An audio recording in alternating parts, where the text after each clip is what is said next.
Oh, that's Willis. No, that's not how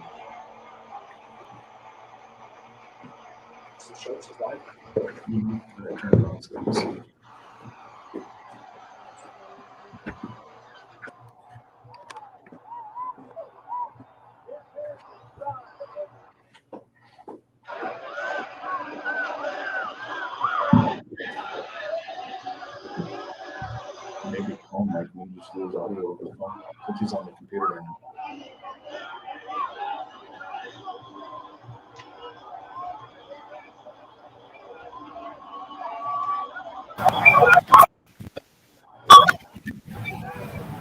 Hello. Hey, who's on there? Okay, we can hear you.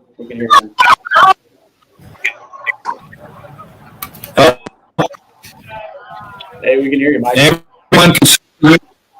You can? Yeah. Hello? Yep, we can hear you. Can you hear us? All right, I can see you. He can't hear us. Can you hear me? Yes. Yes.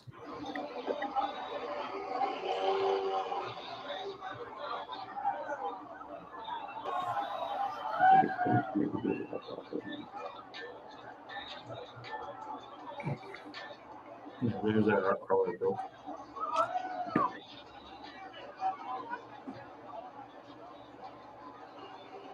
Hey, Mike, can you hear us okay?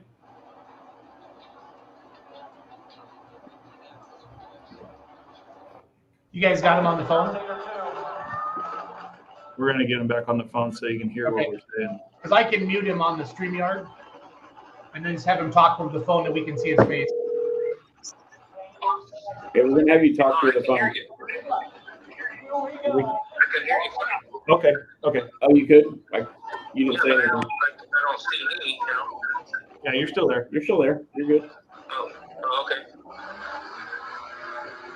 All right, we're good. Okay. All right. Hey, Schultz, can you unmute him?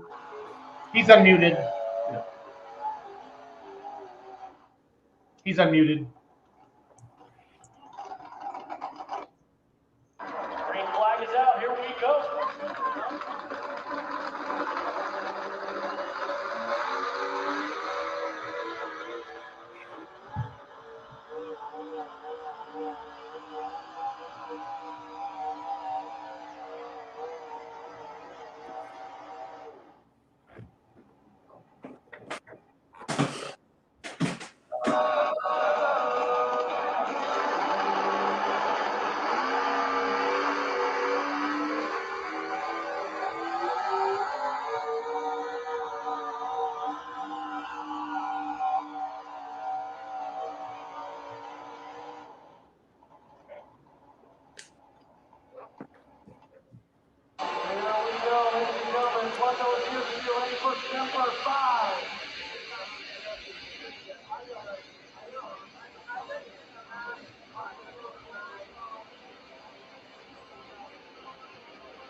All right, everybody. Welcome to West Coast Pullers Live. We have our special guest tonight. Our first guest tonight is going to be Mike Lewis. He is a promoter of L&L Productions and puts on events out on the West Coast. I'll let the guys talk to him here in a little bit. Nick Jackson, raise your hand. John Bohr, raise your hand. Kind of feel like this is roll call for the prison. If you're used to that or anything. Jason Titsworth and Jason Gish. So the old Iron Outlaws are in California. Gish, you're in Oregon, right? Yes, sir. Yep. Okay, and Mike Lewis, where are you sitting at right now? Yeah. So, okay, have him call, let's get the phone back out. Yeah, he's in Ceres, California. He's in Ceres, California. We got to get him on the phone. Yeah, we're getting the phone back up again. And then we can see his pretty face on the screen. We can have a little talk through the phone. There we go. Hey, we can hear you. So you guys interview Mike because he can't hear me. I can hear him. Yeah, but we can't hear you, Mike. You're muted. It's something. All right, Mike. You. Gotta love technology, baby. Okay.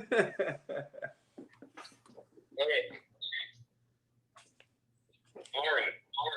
Here we go.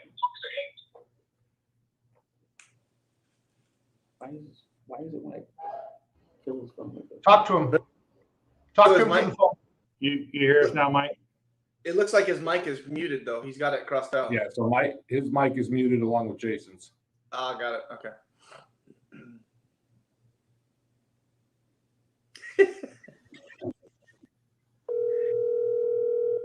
Hello, everyone. Hello. Okay, go ahead. I don't know how we're gonna keep that. We're gonna get feedback. So Jason is muted too? Schultz muted himself right now. Yeah, how can we do this? So anyways, Michael, we were going to ask you, talk a little bit about the history of L&L, how you got it started. And we'll talk about you want to know how I got it started? Yeah. Well, initially, I attended a pool in Turlock. No, actually, I attended a monster truck show in Turlock, which John Shipman Motorsports was promoting. And I owned a wrecking yard, an auto dismantler at the time. And John came up to me and said, "Hey, why don't you throw a truck together and put it in the pool?" So I ran home, saw what I had in the yard that ran, threw it together, went to Home Depot and bought a gallon of Rust-Oleum white and painted the truck and called it Just Junk. That's how a lot of us started. Because it came right out of the wrecking yard. Yeah. And it obviously didn't do any good. So I kind of made it better and started running. Then I went up a class. And then I built a truck called Junkyard Dog. So in the meantime, there was a sled for sale up in Oregon. It belonged to Al Thomas. Yeah. I think it was Cascade Promotions or something. Anyway, Steve, was it Cascade? No, Cascade Fuller is right. Oh, I can't think of what Thomas is. But anyways, nevertheless, we bought Al Thomas's sled. My partner, Steve Lewis, same last name, no relation. We created L&L Productions. And we created L&L Productions to provide a place for the local stock guys, the pickup guys, four-wheel drive guys, to pull for something, such as a points race, and which nobody had done that out here for the local guys. They had it for the modifieds and they had it for the tractors and stuff, but they did not have it for any of the local guys. They just went to the pool and got their little plaque, but there was no points race. Mm-hmm. So we set up a points race. We started having random four-wheel drive pulls. There's a little Hills Ferry Raceway, they called it, where we started. We would do that once a month. And then we moved to another sports arena as we got bigger. And then we kind of stepped up and started doing fairs. And then my partner at one point decided he didn't want to do that. So he didn't want to do as many as I was doing. So I purchased him out, and then it became just L&L was just me for that at that point. So we would, and then I teamed up with John Borba with WGS Motorsports, and started doing his pulls and organizing his pulls in Oregon and Washington, Nevada, and then as well as doing the ones down here. I think at one point we were doing like 20 a year. Yeah. So those are quite a bit.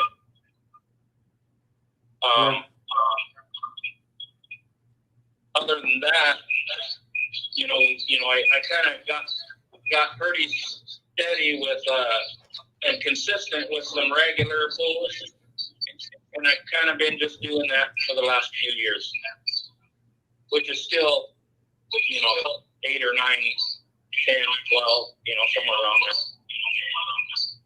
Yeah, there's some pictures of Yes, junkyard that's dog. my old truck. Yep. You still got the junkyard dog, don't you? I still have it. Yep. Yep. So, Do you pull it anymore? Yeah, it needs a new paint job now. That must have been like 1991 pictures.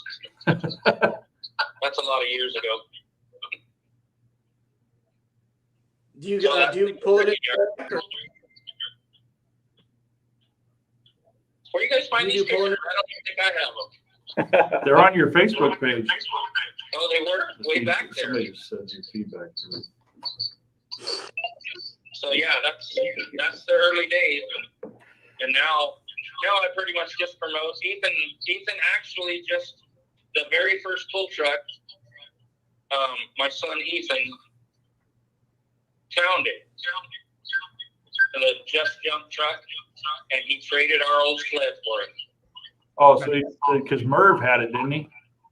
Murph McGowan, yeah. Murph McGowan was the motor builder for Junkyard Dog, and then I gave him Just Jump in trade, just because. And then Murph passed away a couple years ago, and we never knew where the truck went. And then Ethan found it last year and made the deal with the guys. So for all of you that are watching, the reason we have the reverb is because I have the old Iron Outlaws. They have their StreamYard on, and they have the phone on because Mike isn't able to get hooked up. So we're just going to kind of suck it up while we're talking to Mike. So I apologize, but it is what it is. So keep going, Mike.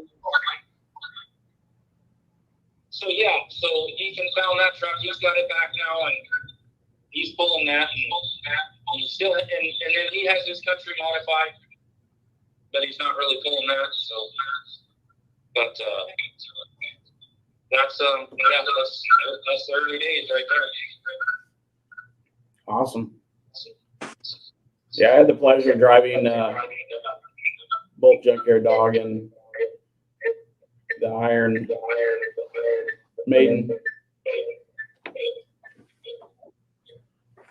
Yeah, so now I do, I kind of do bigger shows, and even though I'm a 4-wheel drive guy, I try to include the tractors wherever the fairs will allow or they have the budget for it.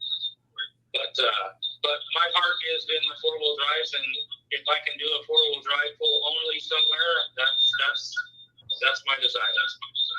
Even though I really enjoy having the tractors and the full shows, there's a lot of other stuff that kind of goes along with it, that sometimes it's what are those? Oops. But I enjoy promoting. I enjoy the people. There's a lot of pullers out there. There's a lot of groups of pullers. And I try to kind of weasel myself in and be friends with all of them, even though they may not be friends with each other. But it is, there's Ethan working on his motor. now he's the other L in L&L Productions. Cool. You want to tell us a little bit about this weekend coming up? This weekend is Turlock, which is kind of on the map for California, anyways. It probably has the most competitor base, the most spectator base, the most. It's the biggest pool in California. I would say, if anybody's wants to come and go to a pool from somewhere else, you want to come to Turlock. Yeah, it's definitely one of the oldest. It's gotten so big. We have to do 2 nights. We have to do the diesels on one night and the tractors and the gas and alcohol on the other night. Even though we have smoker tractors and diesel trucks on one night, the modified and the gas alcohol stuff on the other night. Wow. I am the only one, the only promoter at the fair that has a curfew. Yep. We have to get it done. We have to get it done in 2 hours. So since we went to 2 days,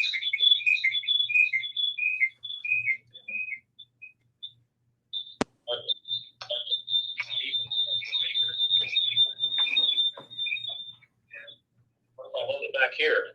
There we go. Is that better? Yeah. Yeah.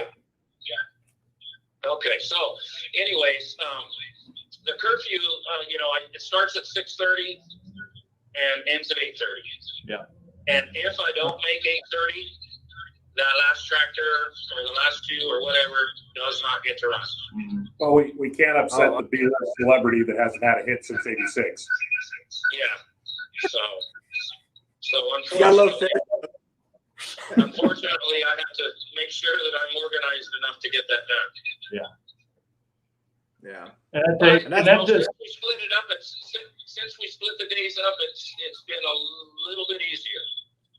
But when we had to do 90 hooks or 100 hooks in 2 hours, it was really tough.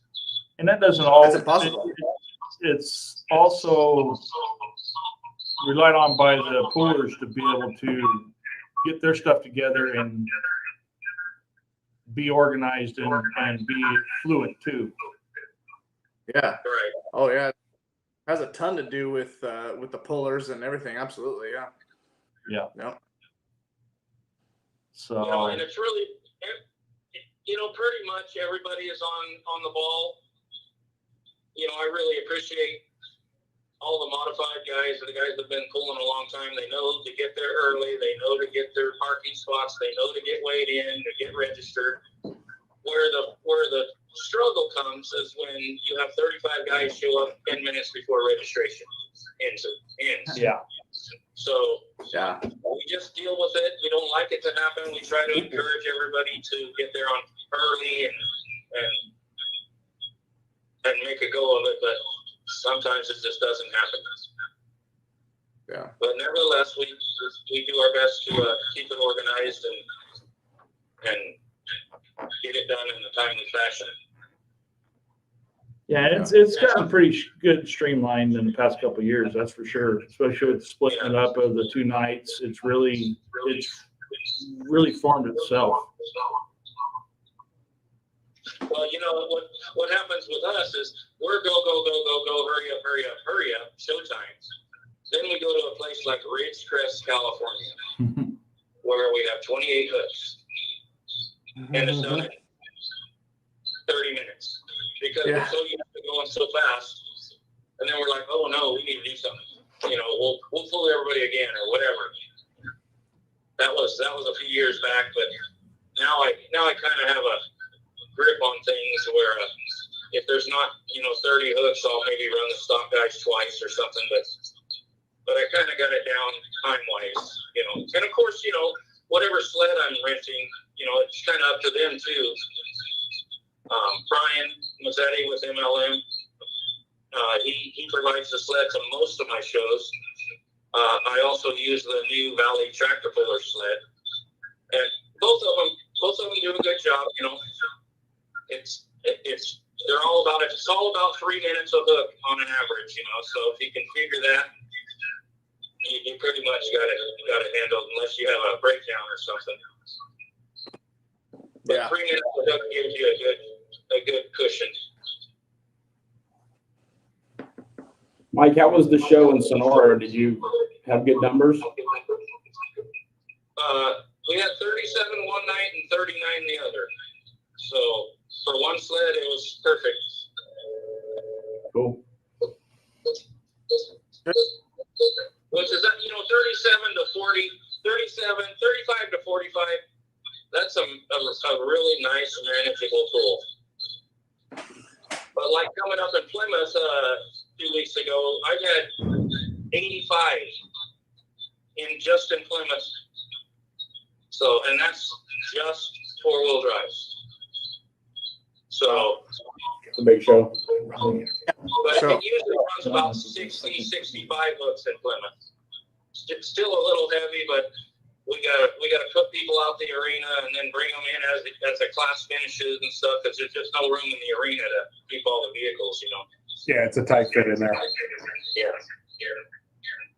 But once again, it's everybody comes because they want to have a good time. And as long as everybody gets along and everybody meets new people, and the old people get to see the people they haven't seen in a while, and it's like a big family. Yeah. It Very much doesn't so. really matter if you're into baseball or darts or bird watching. You're all kind of a big family. Yeah, And when for it sure. comes right down to it. Yep. And with the big family aspect like that, we're all striving to put on a good show. So we're all striving to try to help each other to put on that good show. Yeah, I think it's important. I think, for me, I'm pretty particular about that line. For whatever reason, I remember sitting up in the stands before I was pulling, and I just remember things being crooked, and I would always wonder why they were crooked, why those 3 trucks were crooked, and these 2 over here were cattywampus. So for me, I have a personal need. Maybe I'm ADD, I don't know, but personally, I like to get that line dialed in as best I can, because the people watching, that's the first thing they're going to see. That's all they're going to see until the show gets underway. And if it looks good, it's probably going to be pretty good. Yeah. You want to talk a little bit about the show times, the registration times for both Turlock and the upcoming Plymouth? The show times are 6:30 to 8:30 both nights. Mm-hmm. So now I'm in Turlock. Everybody needs to be registered by 3 o'clock. After that, we don't got time to do anything. Yeah. I mean, it's just important that everybody gets there before 3 o'clock and gets registered. I don't even have a weigh-in cutoff at that point. Just get yourself registered and get across the scale, because we just really need to be organized for this event. It just takes a lot to pull that one off. What's that? It takes a lot to pull Turlock off because of the set times you have to meet. It's like I said, it's been better since went to 2 nights, but we have parking limitations. There's just so many limitations. And in order to get everybody in there and get everybody organized, get everybody classified, because once you go down the chute into the track, you have to be in order to pull. Yeah. So we got to stage everybody outside after they weigh. Then we got to bring you in by class. And like I said, it's been working pretty good, but it's just a little bit more obstacles.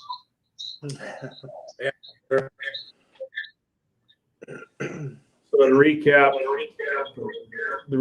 what Mike was saying is 3 o'clock cutoff time for registration on both Friday night and Saturday night this week. Shows will start at 6:30, run to 8:30. It's just try to be there in a timely manner and try to help Mike with the organization. Keep fluent. I'm sure everybody has this problem or curse or whatever you want to call it at every event. There is no alcohol allowed in the pits. So this pool, we are implementing something new. We are going to draw a class at the driver's meeting because I can't do everybody, and that class will be breathalyzed before they pull.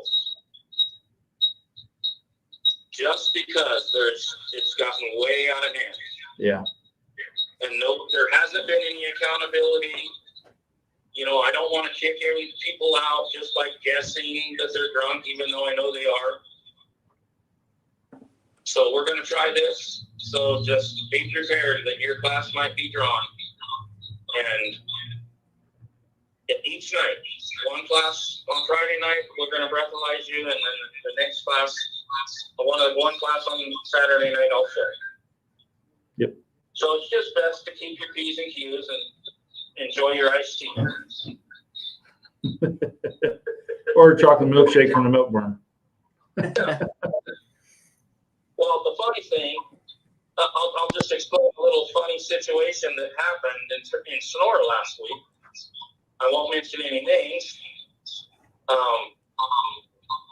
There was somebody that went to the beer booth and they had the wristband that says no alcohol allowed on them. So the beer booth person said, well, you can have a beer, but we're going to take those wristbands, which they're supposed to do.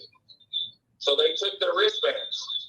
So the right hand and the left hand, between our registration and the fair staff, hadn't communicated all this. And my registration people said, oh, these two guys came up here saying they were arm wrestling and their bands fell off and they needed another band. So if that isn't a lame ass excuse, I'm sorry. They know who they are. Please don't do that kind of stuff. It's embarrassing. Not to mention, you know, we're under contract for people not to be drinking. Yeah. So it's just not good for the sport of bowling. No. Yeah. So it's still going to happen. We're just going to try and do our best to curb it a little. Yeah. I'm good. Hey, Mike, you want to talk a little bit about how you run your points and then what you do for the banquet and stuff? Well, since COVID, it was before COVID, we basically, I don't know the structure, I haven't printed out, but basically it's 1,100, 850, 700, you know, first place, second place, so on. And I think anybody that attends 3 pools is eligible for the banquet and for end of the year award. We just, you know, that's just to eliminate, you know, there's some small classes where only one person shows up once a year, you know, so, but to keep it interesting and where at least people feel like they have a chance, then 3 is good enough for us, you know. And then at the end of the year or the beginning of next year, hopefully it's at the end of the year, we'll do a banquet, and for the first place winners of each class, we'll give them an award, whatever we come up with. Awesome. Haven't seen those minis for a while. Yeah, not out here anymore.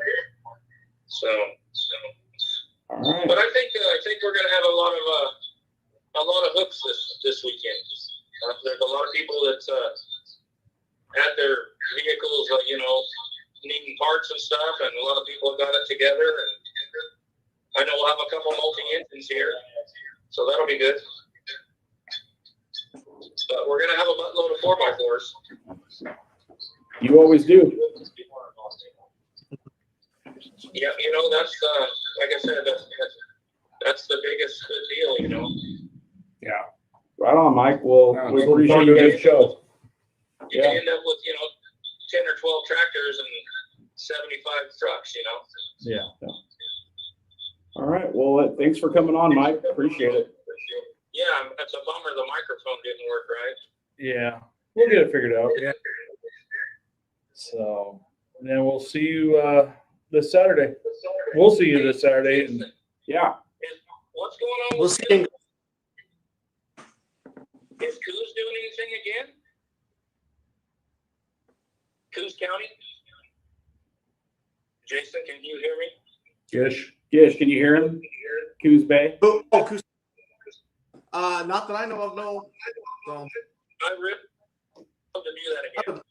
I would love to go back to that poll. That was a fun poll. Yep, that was a lot of Even fun. Clark is not bad, Yeah. So, there's just not much going on up in Oregon, huh? No, make it happen, Mike. Come on, we need you. I know, crazy. Maybe when the dust settles and everybody's healthy again. Sure. Yeah. All right. Hey, thank you guys. Are you guys signing me off? Yep. Yep. We're going to get our next guest on. All right. Thank you. thanks, Mike. Mike. Appreciate it. Thanks for sticking with us. We know the echo was bad, but the problem is Mike was having a hard time with his computer. He couldn't get the sound and video to work. So on the back side, over there at the old Iron Outlaw Studios at the Dodge dealership, they were getting both sounds, and there's no way around it. So Yeah. we did the best we could, guys. And I got a lot of comments on here, but we're getting to get things figured out. And I'll do a sound check a little bit earlier. I've never had anybody not be able to do both. That was weird. Or one or the other. That was weird. So I'm showing some pictures up from Turlock, guys. I'm not sure what year it is. Looks like maybe 4 or 5 years ago would be my guess. So now is Turlock 2 tracks like I'm seeing? Yes, it's 2 tracks. The Massetti sled and the Valley sled are there. It's a sandy track. It doesn't hold together very well. Alan, at this moment, actually, Alan Babel's down there laser leveling it with the big scrapers and working on it starting today, getting it all prepped and trying to get some water really to take into it. And past couple of years, it's been coming around a little bit better, but it loosens up real quick. What's the story on the celebrity that there's only a 2-hour time frame? So a few years ago, the fair started cutting the time frame down on the arena events to allow for the patrons in the pool to come back out because the loud noises were interrupting the bands on the stage Okay. in the fair. Gotcha. So they cut us back to a 2-hour show each night to try to get the pooling over with, to not try to drown out the bands on the stage. Gotcha. Yeah. You see a that lot makes of that. sense. You see a lot of that too with like fairs and stuff. I know that happens with our Spokane poll with Steve Hingham. He's got a time limit. He's got to be done by a certain time. Basically, it's so that they want all the patrons to come back into the fair and spend money at the fair, not just sitting at the truck pole. But Yeah. Right. But it makes sense, and so we try to accommodate, and there again, that's where it comes down to the pullers. They got to get their stuff ready and be out on the track and ready to go when it's their turn. Because the promoters got to push that show through. And then Gary and Dannette that are coming on. So Mike is the promoter of Turlock. Am I getting that right? Yeah, right. Yeah. Okay. And Gary and Dannette, they are. Gary and Dannette. Dannette is Danny Coelho's daughter. Dan Coelho is actually instrumental on starting the 4-wheel drive pulling in Turlock. Okay.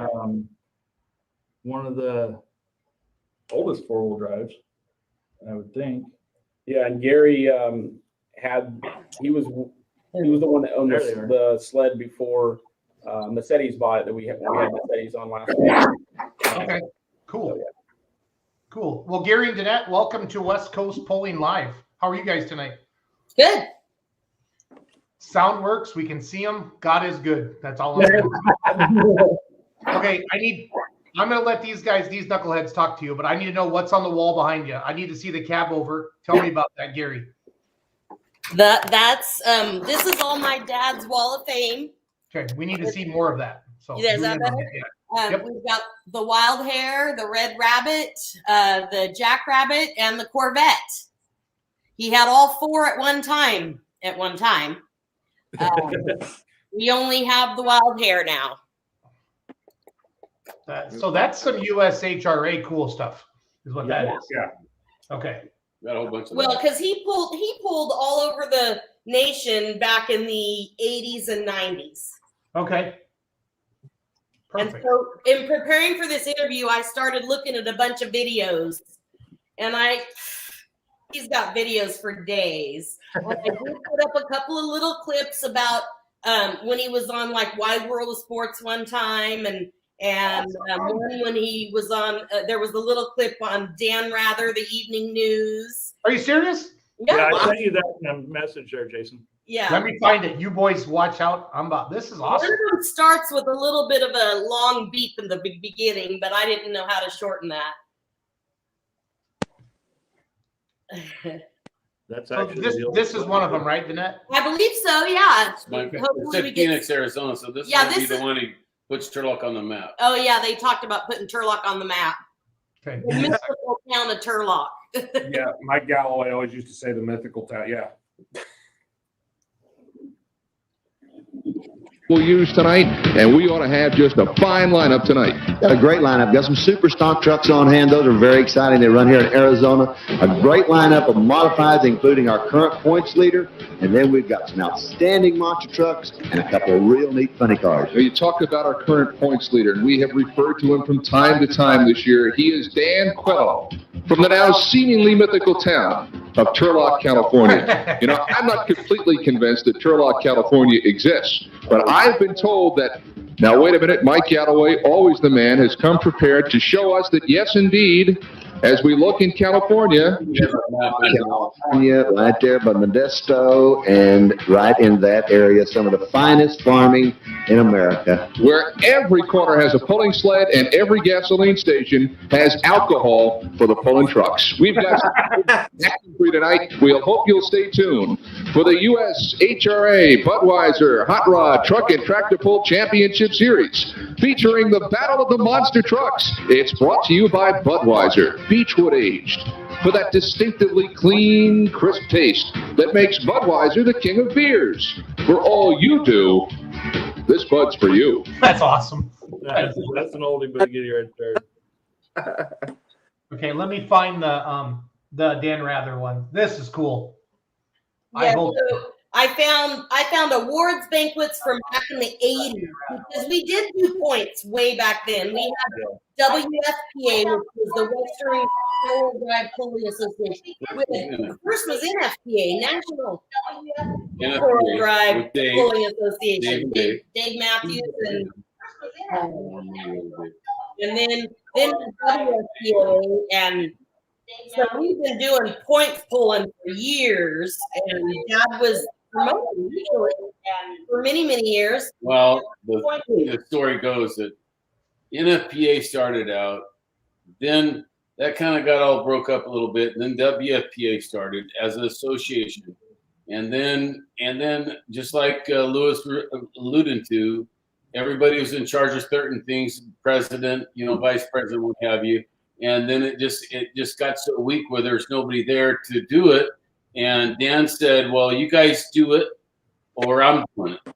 And nobody wanted to do it. So then Dan just took it over and he kept all the points. And then kind of like the WFP rules back then, it kind of was the same thing. Really in about 1976, I went to my first pull, which is then actually in Stanislaus County Fairgrounds, which was a Big Brothers sled pull, and a Jeep rodeo, which it had the log go over the logs, the balance in the Jeep and what have you.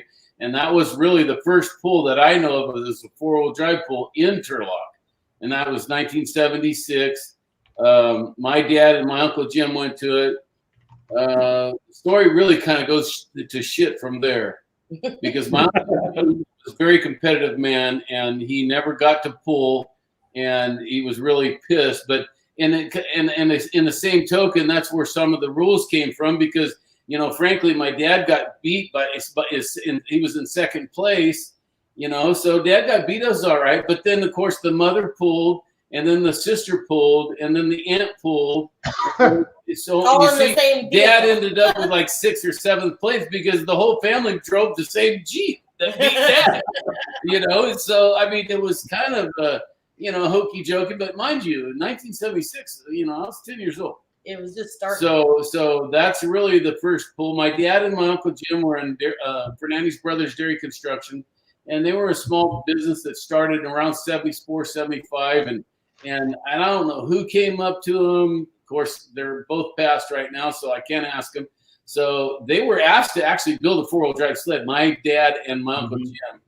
And then they were like, hey, we're a dairy construction. We don't apply for that. And then I'm assuming they must have approached my dad, and I assume it was Dave Matthews. I assume it was Dave Matthews and those, because I talked to Joe Rodriguez, our foreman that's been here for 50 years. So I was talking to Joe a little bit to try to get a little bit of information. And we're guessing somewhere around 1977 is when actually the sled started being built, and the first 4-wheel drive sled. And Joe did make a comment that Cal Poly wasn't really happy with Dan because he copied their sled, which I don't see Dan really copying much. But that's kind of the story, what Joe told me. And then I would say, you know, it was full blown by, like, Dan did a couple of pulls before he even owned the truck. But by 78, he had the truck. He bought the brand new Wild Red Rabbit, was brand new truck, and he pulled in the stock class and then the super stock class, and then my dad and Dan. My dad always pulled the purple Jeep, and then Dan found some old Dodge truck that was in Livingston from a dairy farmer. The tailgate was all bowed out like hay bales hitting it and all what have you, and so Dan pulled the stock motor out of the Red Rabbit, and we put it in the now Wild Hare, which is Arnold Avala's now. And that pulled the stock class, which I drove that stock class actually before we were married, by the way. Actually, I sent Jason a picture of that. Together there. We've kind of known each other a while. Yeah. So, matter of fact, Gary, you're talking about 1976 and the first pools going on inside the arena there at Turlock. I know Ronnie Terra was trying to dig out the photo, but it's around that time that there's a photo out there of actually my dad, my Uncle Jerry, my Uncle Chuck with the Power Wagon, Chevy pickup, and a Ford hooked to the sled after the duels class, pulling the sled out of the arena. The 1976 pool with the Big Brothers, the Jeep Jamboree kind of pool, that actually was the horse sled pool. So they actually just threw sandbags on it, and you drove, and then the next time you pulled, put more sandbags. That's the way they ran that sled, that 4-wheel drive class in 1976. There's the stock one right There's there. my dad right there. Yeah. That's known as Roy Tan. And that was the original Wild Hare before it was the Wild Hare. Yes, that was the truck. And there it is. There it is again. Again, before the new body style. Yeah. And there's the new body style. Mm-hmm. And both, by the way, will be in Turlock. Well, because is now first we sold it to Eric Cabral, and he named it Still Wild, and now he sold it to Arnold Avala and John.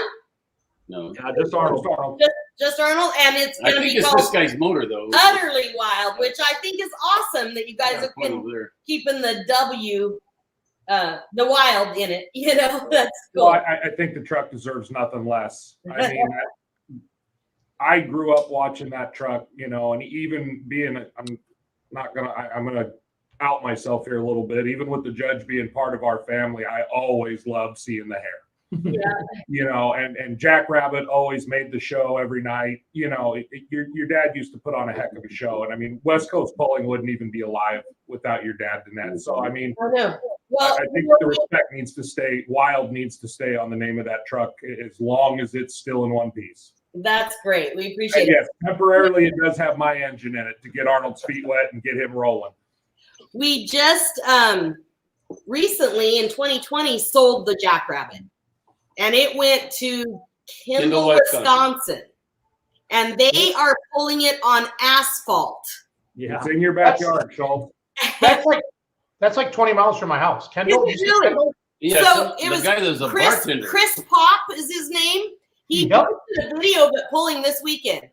Yeah, no, he owns a bar and they do a huge blacktop pull up there every year. And it's over the 4th of July weekend. It draws in He crazy. pulled on 4th of July weekend. He posted it. I know he posted on Facebook because I saw it. Well, he finally got it up, but not the Jackrabbit, that is, off the ground, the front end. Oh, I love it. Sorry, This I is couldn't Yeah, read. this is say Gary, are you driving or Dan driving in here? Huh? This is early 90s. Turlock, is that our sled? Yeah. Gary's in the sled. I don't know. Yeah, that's the sled. That's Dan driving. Because we owned the sled for a while. Yeah, so we bought that sled from probably Lauren Frere. Remember that? He was out of Colorado. Colorado. You guys might know that sled. We ran this sled for I don't know how many years, and then it's the sled we sold to Brian that he ran at first. That's in Turlock, right? That video? Yeah. Sure does look like it. That's what looks good to me too. That's early pictures of Turlock. That's actually my dad. Because before that, of course, Cal Poly had their sled pull in Turlock. There was no 4-wheel drives because that sled was so heavy they couldn't even have 4-wheel drives pulling. Yeah. So I grew up going to Stanislaus County Fair when they actually sold buckets of beer, not just little teeny cups of beer, and basically watching pulls from 11. 1 o'clock in the afternoon till midnight when everybody was trashed and they were fighting. It was ugly by that time. And John Borba. When we pulled the sled, you ran alongside. The sled operator ran alongside the sled because when we first did it, then they did finally add a seat for him to sit on, and then I used to be on the measuring crew where you actually strung a rope across and had to measure from the front of the sled every time. Been doing this a long time, a long way. Wow. I did that too for Al Thomas. Yeah. Oh, did you? Yeah. Let me play this. Let's watch the Dan Rather video. Is that okay? Wait for a second. It'll go. I'm not worried.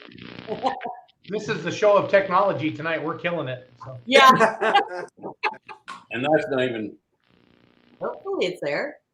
We Americans are a sociable lot and will group together for everything from a basketball game to a lecture Dan about Rather Jane talked Austen. about pulling. Even Check if that this you out. might be supplied, Patrick Charles Osgood and a lot of other people to a recent meeting of Big Wheel. Look at this bit. Trucks may be big and loud and dirty, but we Americans love them anyway. In fact, every weekend now, in the biggest indoor arenas in America, they bring in these huge piles of dirt and just about the strongest and loudest trucks they can find, all to prepare for America's favorite new cultural event. Ladies and gentlemen, here's the Jackrabbit. It's called a truck. That's the wild hair, but Tractor they used to have at the state fairgrounds across the country. We've got a bunny ramp in the back. Pickup trucks with oversized tires race the clock, dragging a weighted sled through the dirt. They aren't very fast, but they are very loud. A beer company is one of the sponsors of the event. That's why the weighted sled looks so much like a six-pack. You don't sell much quiche and white wine at a truck pull. but it is big business. The sport in the last 2 or 3 years, it just kind of skyrocketed because it's kind of thing like the family enjoyment. There's heroes in the sport, there's stars in the sport, there's people they just come to see. Truck pulls may seem macho, but it just so happens that the national champion is a woman. Paula Guin of Moore, Oklahoma. The Princess of Pull, they call her. Look at this, ladies! Look at this! She may have done it! She's still taking the lead! How about it? Let's give it One of the highlights of this event is a competition involving a truck like this one. These are the monster trucks. This one's called Bigfoot. And the monsters have big feet indeed. But for some reason, little kids go for them in a big way. There are toy models that a kid can ride around in. Here comes Bigfoot to show off. And the original Bigfoot truck is the star of a TV cartoon. Perhaps kids' fascination with the monster trucks becomes more understandable when you see what it is the monsters do. They make a noise like a banshee. They mash other cars into rubble. What more could a 9-year-old ask?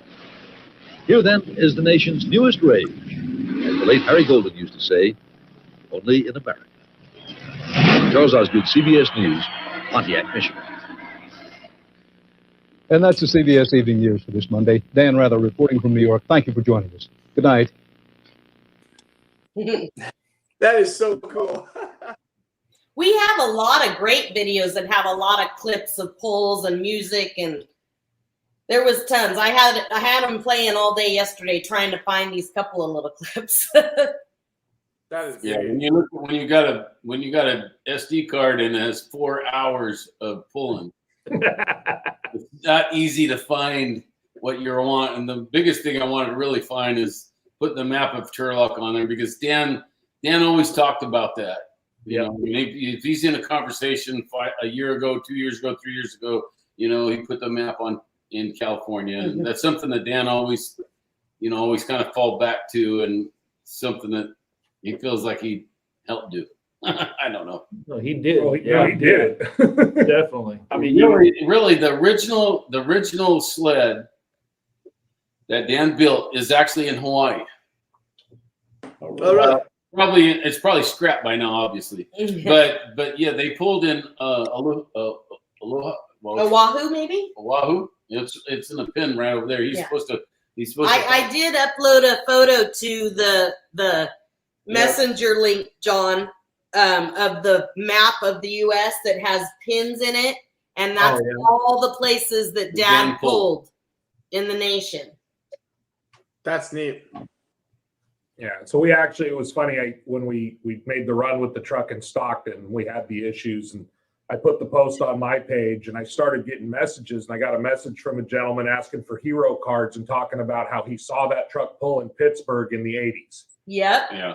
You know, so that was really cool. And, you know, it was I consider it a blessing, the fact that I got to wheel that truck. I know it's no longer called the Wild Hare, but I know what that truck is. Yeah. And to be able to say I piloted that truck. The legacy of Wild, though, that's cool.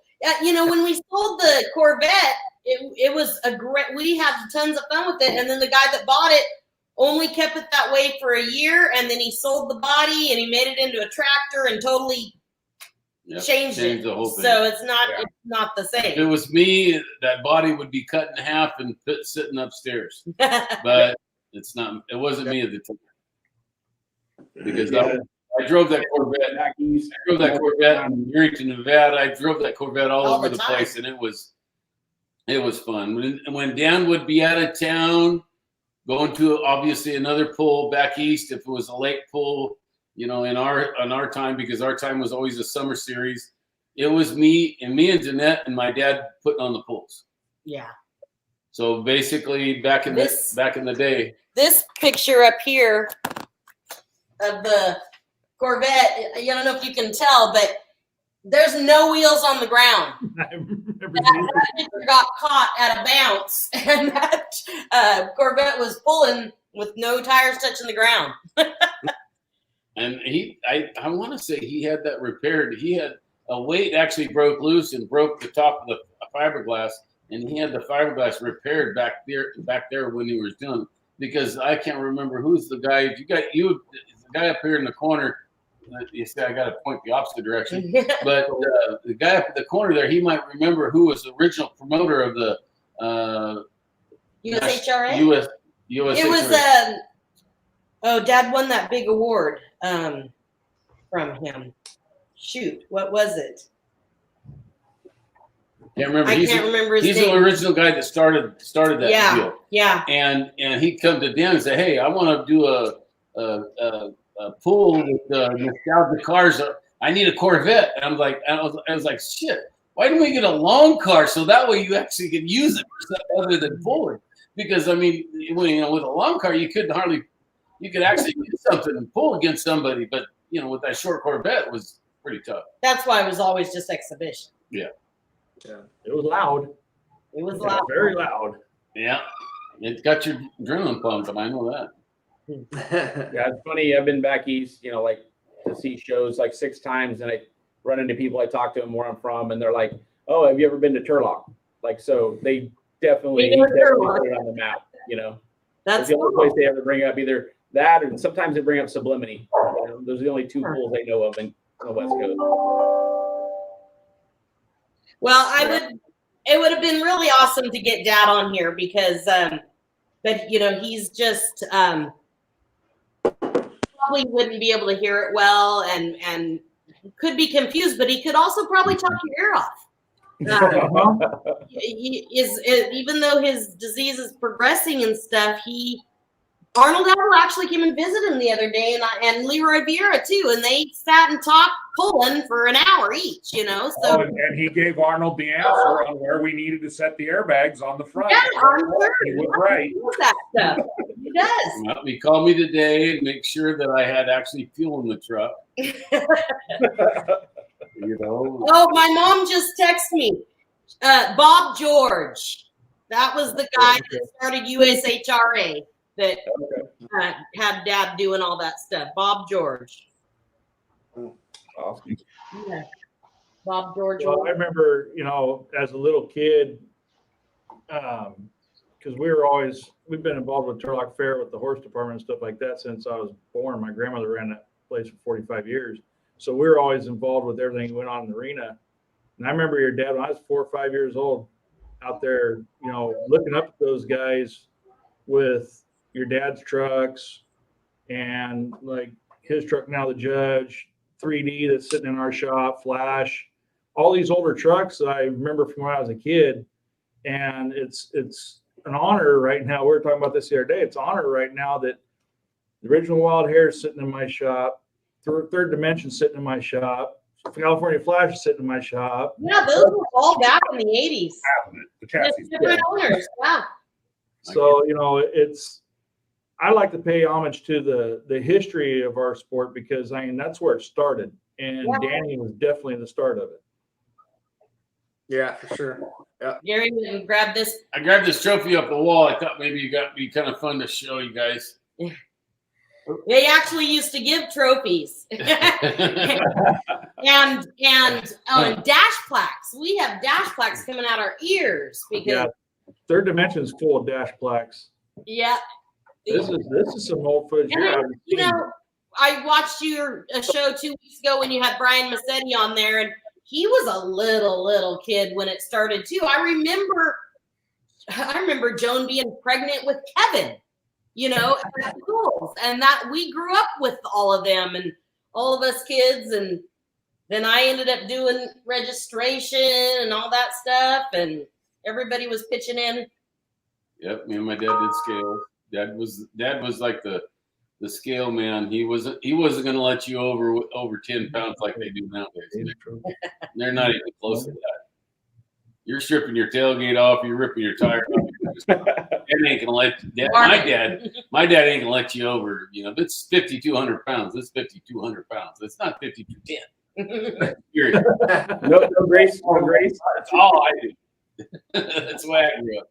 That's why we always check that's why I always want to check my hitch on the scale, because that's a flattest surface. So that way I know exactly where it's at. And that's where the hitch should be checked in my mind, because that's what I grew up doing. Yeah. 1984. 84. Yeah, so this is kind of stuff I was looking at. Mine was not just an hour and 43 minutes. It was at least 4 hours long. And it had a lot of different pulls in it. But yeah, I went to pools forever, all my life. So that's one thing to count on when you went to a pool is, I guarantee you, when we stayed at an overnight pool, we stayed at a Denny's, or excuse me, we stayed at a Motel 6, and there was a Denny's right next door. I mean, every time we went there, it was always a Motel 6 and a Denny's. And Dannette's sister, she just really doesn't like Denny's. But I don't know if Dan just wasn't doing it for the fun of it or not. I'm not sure.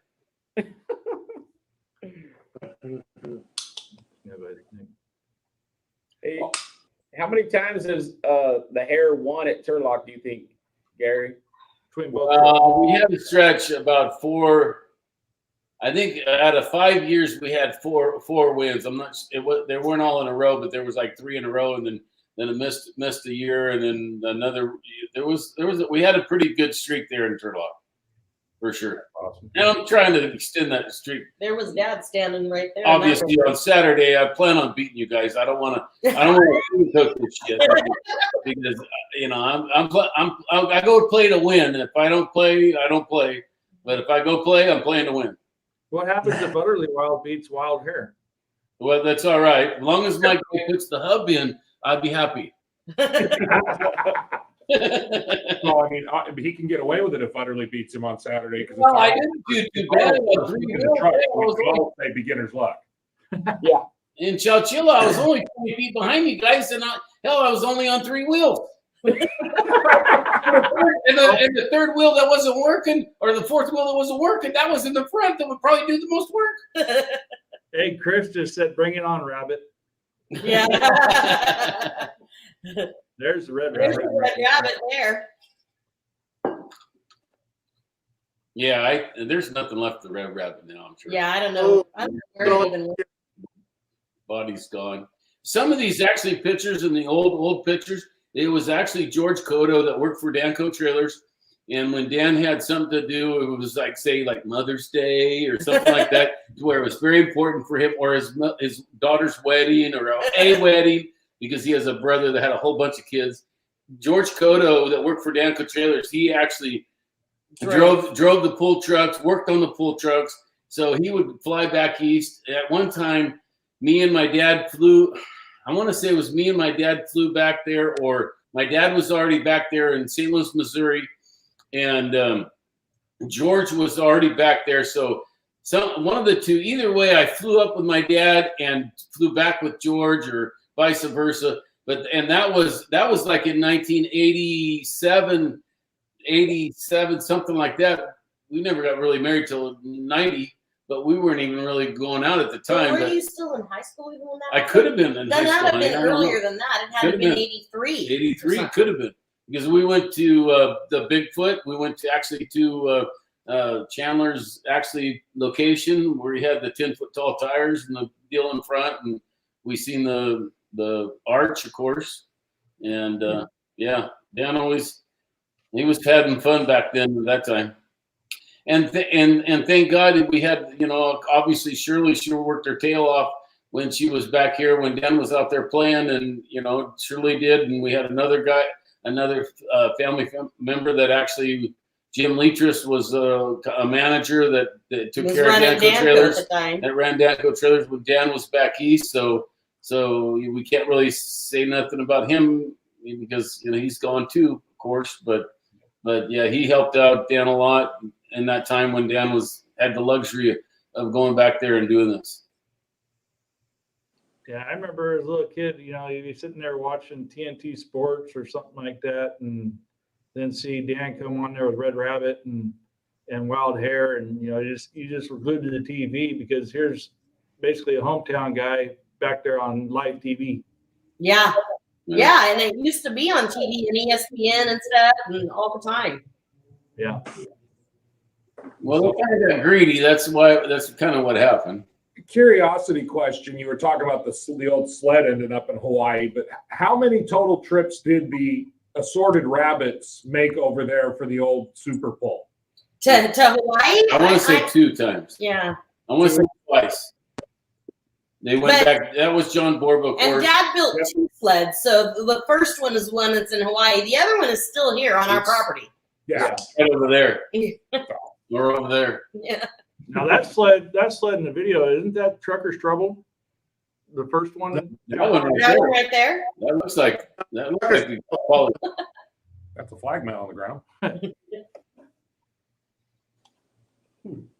That's got Kindle, the signs. That must have been one of my dad's bulls. Yeah, because I think I have some signs in the back shed. Yeah, because it has that Kindle on it.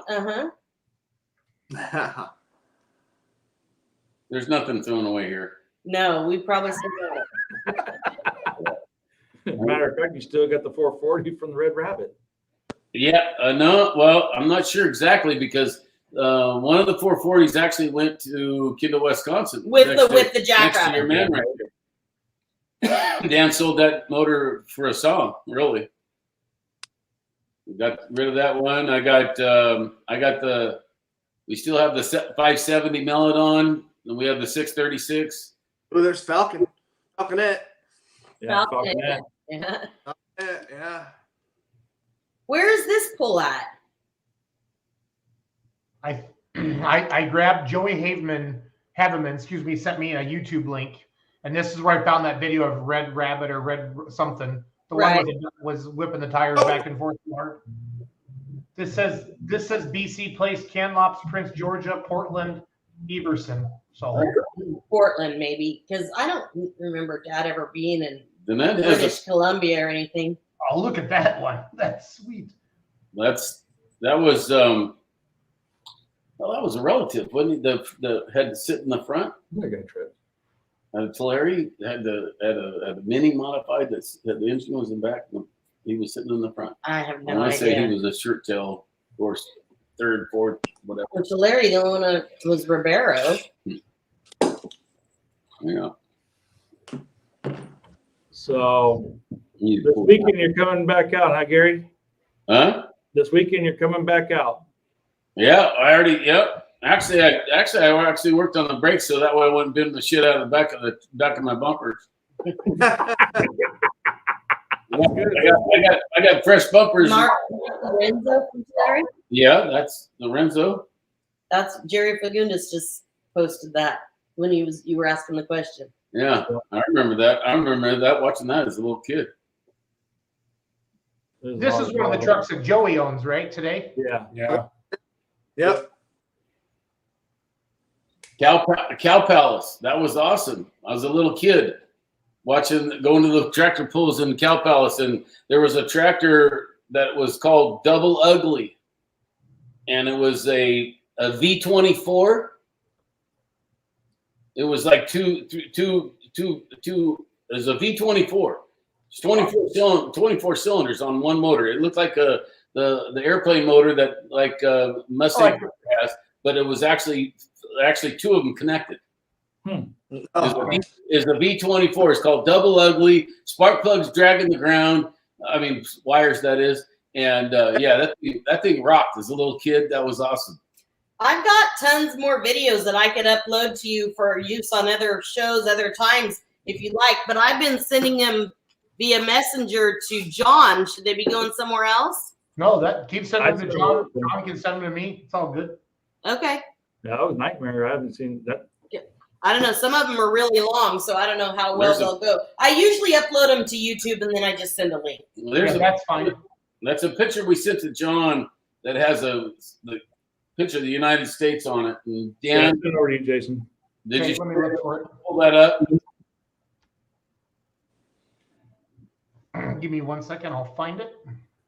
It's Dan spent the time to pin every spot that he actually pulled throughout the years. Holy crap. Maybe he pulled there more than once.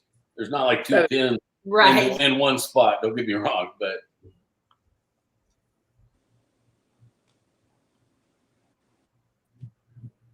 yep, there it is. wow. Wow.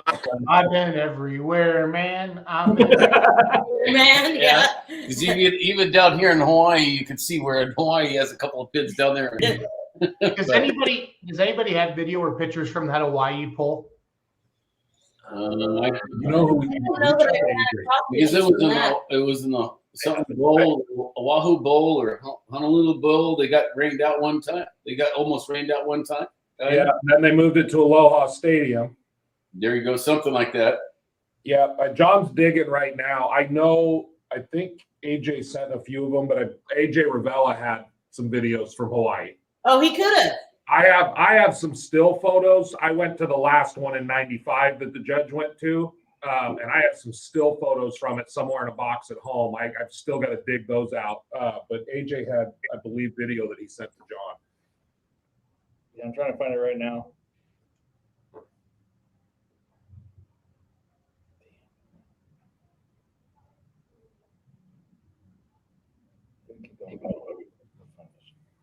See, you're getting to the point you got to start making folders in there, man. So you ready to go, Jason, or what? Are you?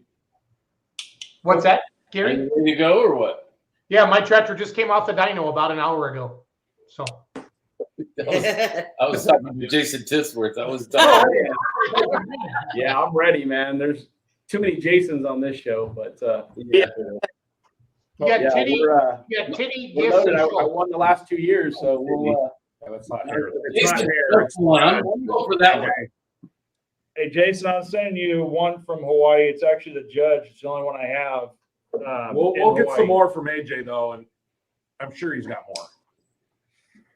It's from Hawaii. It's the judge with David Ravella. I know, 'cause it's not the sled. What did you say, Dannette? California Flash. There's back to my dad again. That's awesome. You guys keep on going back to my dad. There you go. This is Hawaii. There you go. No, that's not the That's sled Cal either. Poly sled. That's the Cal Poly sled.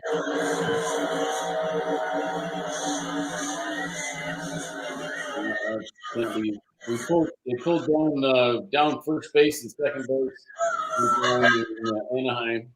Dad just texted that he pulled in every state except for 7.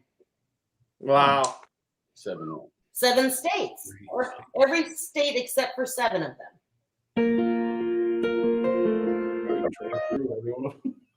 Yeah. Yeah, we're excited. We should have a big class, Gary. So Yeah. should be a good show. So You get your you're in.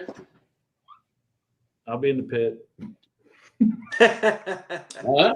Well, we can't give up the surprise, but You don't have your lowest gear in, Jason? yeah, luckily I don't own very low gears. My little motor. You better put that low gear in there, Big. Come on. So yeah, Turlock's you guys, our best, I'm sorry, but I watched last 2 weeks ago, and our best track is your guys' worst. So yeah, back east. Yeah. We don't have too many tracks that are like you guys back there. No.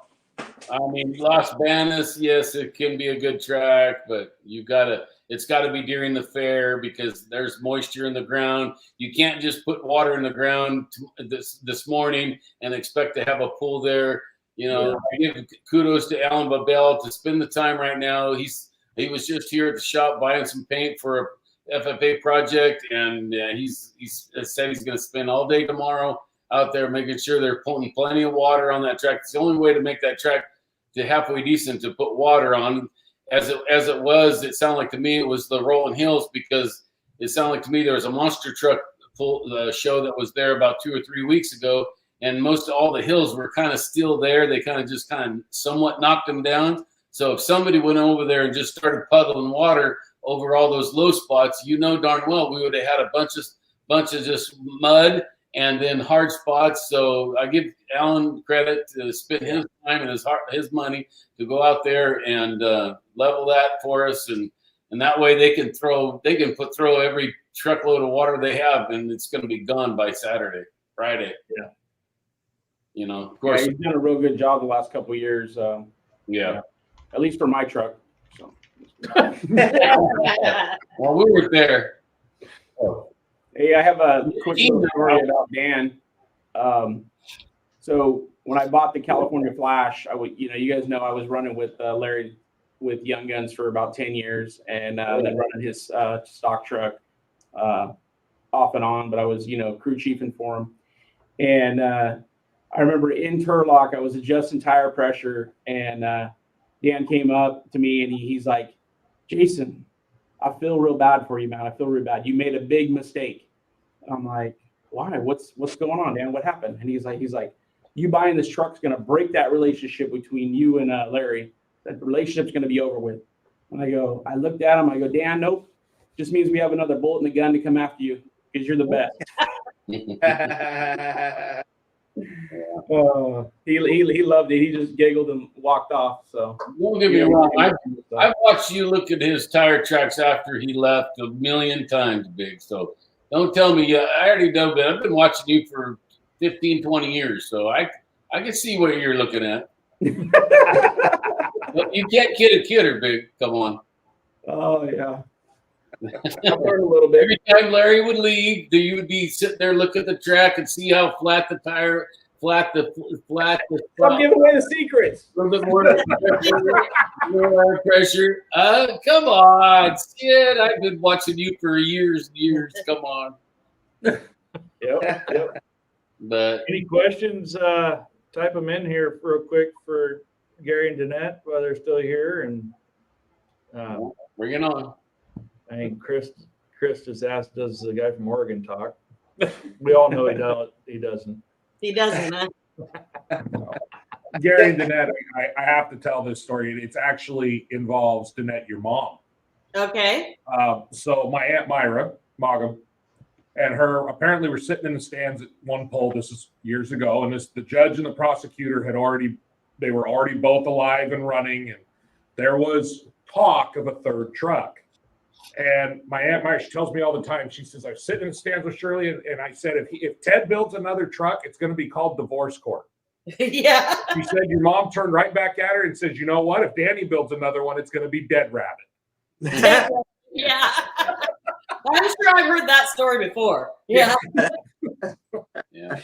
And she tells me that story every time I see her. So I've heard it quite a few times over the years. But yeah. That's awesome. Yeah. I remember I was sitting at the first time I won Turlock a few years back. I was sitting there at Applebee's afterwards. It wasn't Denny's, but it was Applebee's. And your dad called me. Yeah. And I picked up the phone. I'm like, "Hey, Dan, what's going on?" And he's like, "Hey, you really laid it down and beat all those guys today. You deserve it. Nice job." So I just wanted to let you know. So he was in the stands, but at that point. But yeah, that was a special phone call from your dad. So yeah. I remember a story with Danny when my brother first bought Third Dimension. We took it to the fair for the first time. Larry and Jason helped us get it back going again because they had some issues. And we're sitting there getting it ready for the pool that day. And Danny comes walking up, and he knew us from when we were little kids and stuff like that. And he come walking up to my brother and hands him a business card. Says, "If you ever want to know how to run that truck here, call this number." He knew how to drive.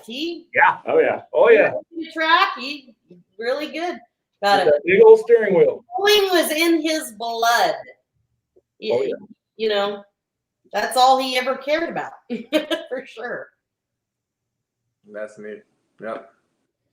Yeah, Kevin said some of my greatest memories are from the road with Danny and Gary and Ronnie. Yeah. Yeah, my cousin Ronnie. From Kevin Massetti. Yeah, Kevin and Brian, of course. I had the sled, and and I always said that, hey, if Dan gets out of promoting, I'm getting out of the sled. And there was every year I owned the sled, I had the best day. It was actually the last pull of the last day, the last pull that I'm actually not have to worry about that thing for another 3 months. But that was a stressful deal because you're always planning on something. If this breaks, what's my execute plan? What am I going to do here? What am I going to do there? was my backup plan, and it was a good learning tool. Dan financed the sled. I paid him back 6.5% interest back, and that's basically what we did. And now I got a shop, and Massetti got a sled. Yeah, lot. So, but I have to say, Brian and Kevin, those guys always hung around, because I kind of feel bad now because I don't really hang around to help them load the sled. But of course, this sled loads so fast. It's like, It's not like the old I don't one. feel as bad, but it took forever to load that sled before. And Brian and Kevin, they were always there to help me out, to get that sled loaded and stuff. And they were always there. They're always there. They're like family, Kevin and Brian, and they're just, and of course Jim Massetti. I mean, my gosh, he has a photo that you guys down here at the bottom. You guys seen that photo? We did a collage.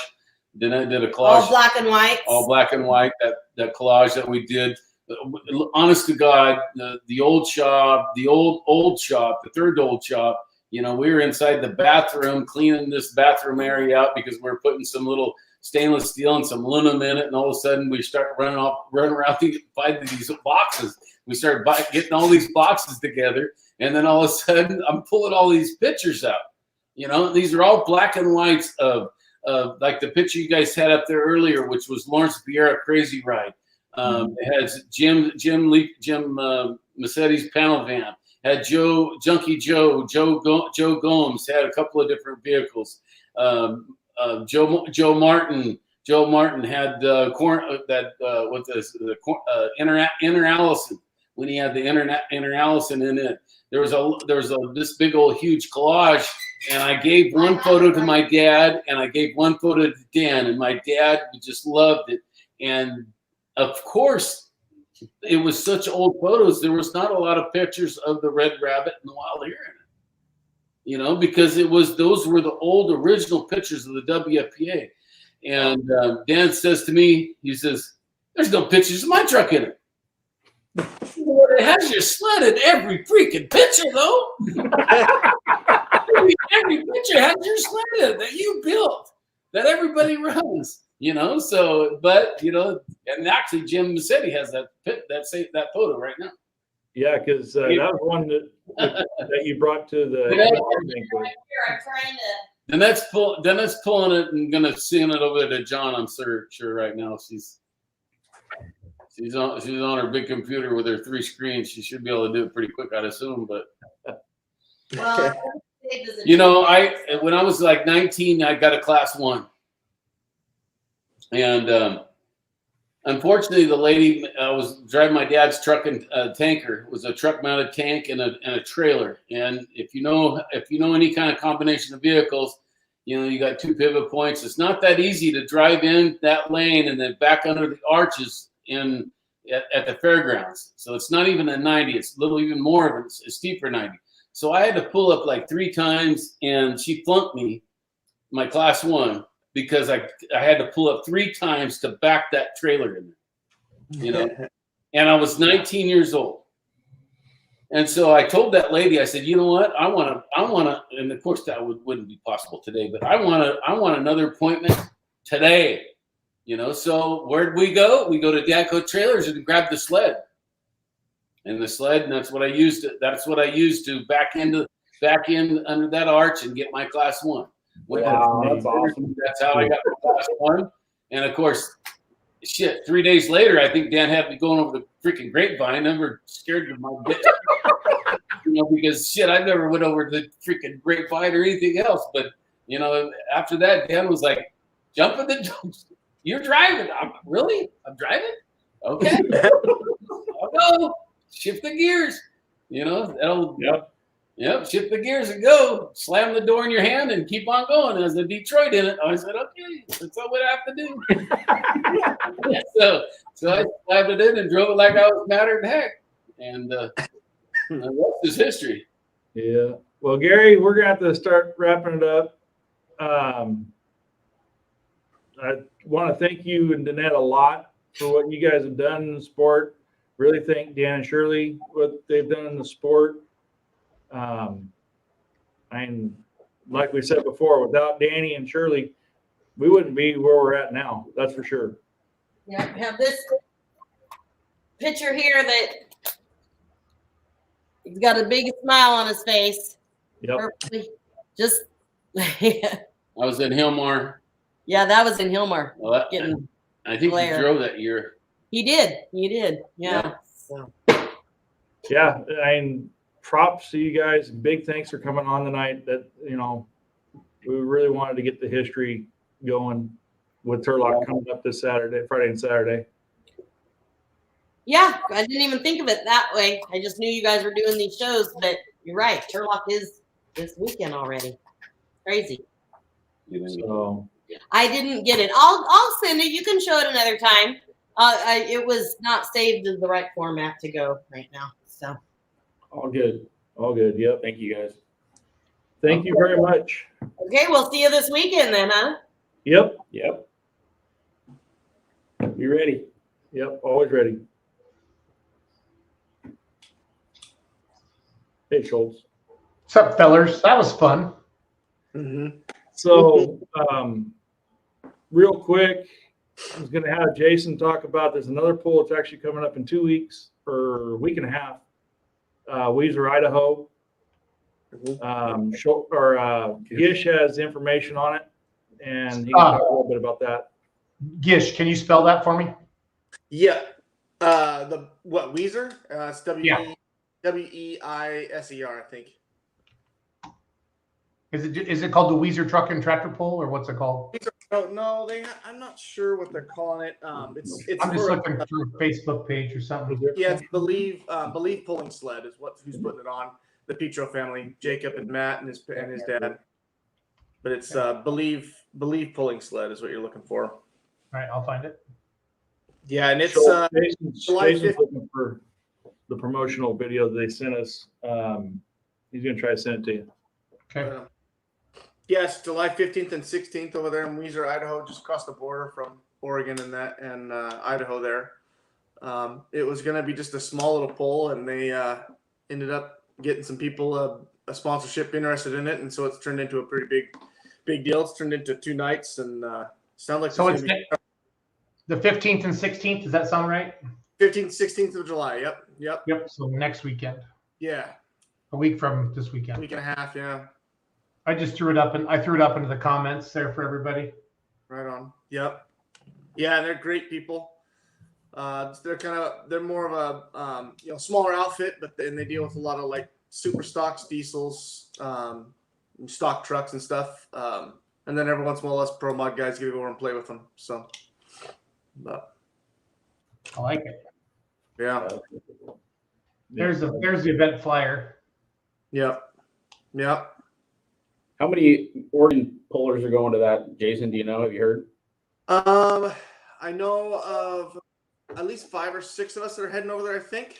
It all depends on if everybody gets their motors and stuff put back together. People are waiting on parts and stuff like that. So, but we're all thrashing and trying to get over there so that we can support them and also go truck pulling. So, but yeah, there's hopefully 5 or 6 of us going over there. So yeah, I know some of the United guys are going to go head on up there. So yeah, well, and then how many of you guys are coming up? I know Baby Huey's going. Nice. Obviously, I'm not. What? I'm not going to be back together. I'm still waiting on the block. Good grief! Excuses, man. Excuses. I'm trying to talk to somebody in. Yeah. Well, I'll call his buddy that really was expecting to come too. I just saw Ralph. Mary just put up. Ralph and Mary are going. Yep. Abracadabra is going. It was the last time I heard Abracadabra was going. That's what I heard too. Yeah. I talked to Bob Morrill the other day. He was unknown if he was going or not. I heard rumors of possibly Reeves coming up too. I don't know if it's gonna doubt it. I haven't heard anything. No. And then I know like Heartstrong, Tom's gonna head over there, and then Corey Code's trying to get his stuff put back together to get over there too, and he's got a couple pro mods and a super stock, or they call it country mod over here, but super stock. But yeah. And then is Dave going? Dave Vienendahl, we're still working on him. He's got stuff kind of tore apart still, but my dad has been working on him and helping him out and trying to get him going too. And our truck is still tore apart too. So, we're working on it. But So the plan is to work on the motor this weekend and get it put back together and hopefully be ready for it. So. A little story about what just got put on the screen there. Last night I was actually talking to Jared Birchke, Swiss Power. He's needing some assistance at Turlock. I go, well, since you're coming up to Turlock, old Jack, which we call the extra motor, it's up in the top of the hauler. I said, just deliver Jack over. I'll put Jack in code 3 and take it. There you go. There you go. They might have a chance to beat some of us guys up here. Oh. Wait, man. Ouch. You talk a lot of trash, and I try not to talk it back, but you do. You do. So you gotta be ready for that stuff. Gish, do you know how proud of you I am right now? Yes, me too. Yes, Chris Daniels, the Oregon guy talks. Oh boy, he's on a roll.